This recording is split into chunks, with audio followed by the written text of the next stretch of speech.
Assalamualaikum warahmatullahi wabarakatuh. Berjumpa lagi dengan saya di channel Beternak Ayam Broiler. Apa kabar semuanya para viewer?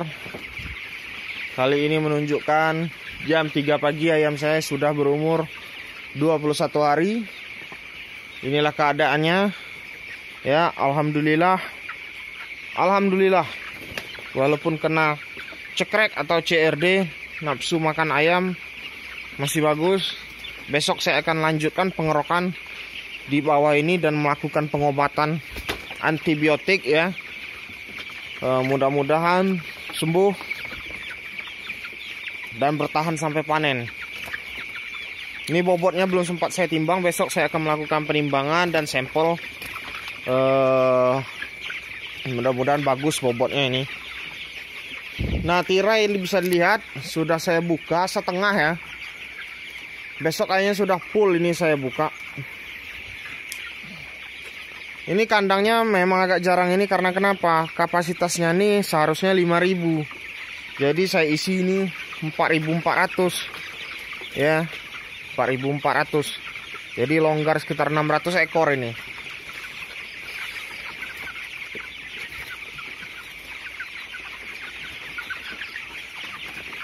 Ayam sudah bisa mengatur suhu tubuhnya ini. Walaupun ada ini ya yang beberapa yang masih menumpuk, tapi nggak terlalu banyak, udah menyebar.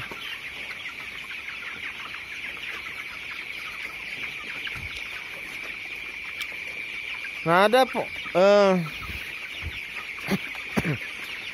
ada yang menyarankan kepada saya, Bang, semprot pakai Baiklin.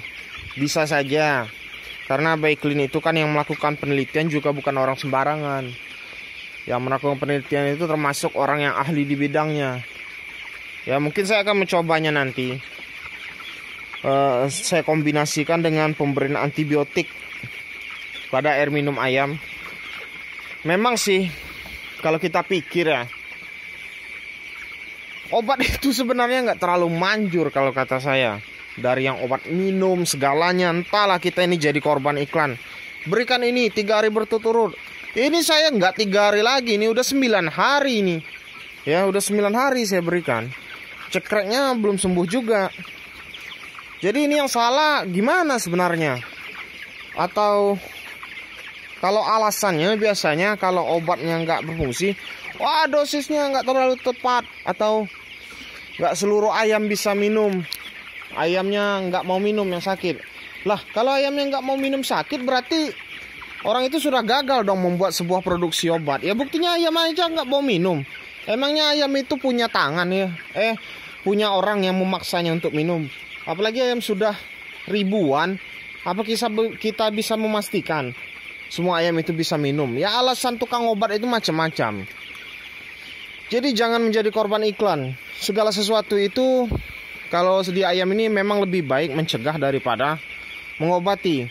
Untuk periode depan saya akan jadi lebih baik lagi. Sangat memperhatikan yang namanya sanitasi. Dan mudah-mudahan cekrek ini tidak akan terjadi lagi.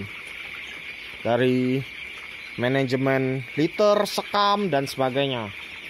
Dan saya akan menetapkan aturan baru di kandang saya adalah kotoran di bawah kandang harus dikeruk 3 hari setelah bongkar sekam. Ya, harus dikeruk. Jangan sampai amoniaknya naik, karena amoniak ini salah satu penyebab dari CRD ini. Apa bahaya CRD ini?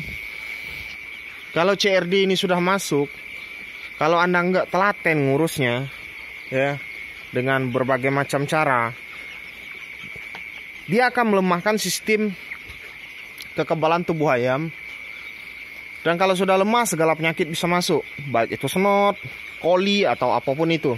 Jadi hati-hati dengan CRD ini. Memang kematian yang ditemukan oleh CRD ini tidak banyak.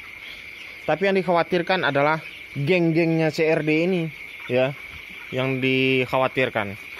Jadi lebih baik mencegah pada mengobati. Kalau saya ini sudah terlanjur dan akan melakukan segala cara. Bagaimana caranya ayam saya ini selamat sampai panen. Saya mohon doanya dari Anda, para viewer dan subscriber saya. Saya akan melakukan penimbangan besok. Berapa bobot rata-rata dari ayam saya ini ya. Tapi kalau nafsu makan, alhamdulillah ini masih bagus. Alhamdulillah sekali. Biasanya ayam kalau kena cekrek dan udah menyebar, itu nafsu makannya akan berkurang, bobotnya akan berkurang, dan berakhir tragis ya, kematian.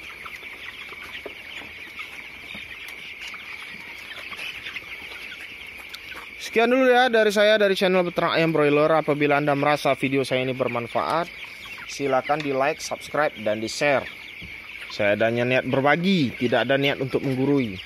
Saya juga kadang minta pendapat lah dari Anda.